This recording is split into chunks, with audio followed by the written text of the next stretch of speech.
తిరుపతిలో 3 ఏండ్ల చిన్న పాపని తన బంధువే చాక్లెట్ ఇప్పిస్తానని తీసుకొని వెళ్ళి బలవంతంగా చేసి చంపేశాడనమాట. చంపేసినాక మన న్యూస్ ఛానల్స్ ఉంటాయి కదా, వీళ్ళు టెలికాస్ట్ చేయడం లేదనమాట. వీళ్ళకి ఎంతున్నాయి, ఏం కావాలి? టీఆర్పీ కావాలి. ఆ లేడీ అఘోరి బట్టలు వేసుకుందో లేదో, దానికి ఏమేమి కనిపిస్తున్నాయో అది కావాలి. అండ్ ఆ లేడీ అఘోరికి ఏం కావాలా? ఫేమ్ కావాలా, వీడియోస్ కావాలా, డబ్బులు కావాలా. ఏమనంటే సనాతన ధర్మాన్ని కాపాడుతాను, అగత్యాలు జరుగుతున్నాయి, వాటి మీద పోరాడతాను అంటుంది. కానీ సొసైటీలోకి వచ్చినాక దానికి విలువైన గిఫ్టులు కావాలా, మన ప్యాకెట్ తీసుకొని వెళ్తా అంట. అంతేగాని డ్రెస్ వేసుకోదనమాట. డ్రెస్ వేసుకోదంట, కానీ ఇచ్చే కానుకలన్నీ ఒక బాగా పార్సల్ తీసుకొని పోతుందన్నమాట.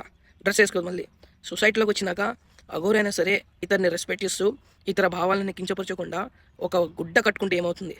దీనికి మళ్ళీ బిల్డప్ నా కొడుకే. ఈ న్యూస్ ఛానల్ నా కొడుకులు కానీ ఏది టెలికాస్ట్ చేయాలి కానీ తెలియదు. సమాజంలో జరిగే ఘోరాలని టెలికాస్ట్ చేయరా అంటే, సమాజంలో ఏవి బట్టలు వేసుకుంటూ పోతున్నాడో వాటిని టెలికాస్ట్ చేస్తారు. ఏమనాలి అర్థం కాలే. ఎథిక్స్, మోరల్స్ ఏం లేవు అనమాట మీడియాకి. వీళ్ళ అమ్మని ఎవరైనా చెడిపేసినా సరే రేపు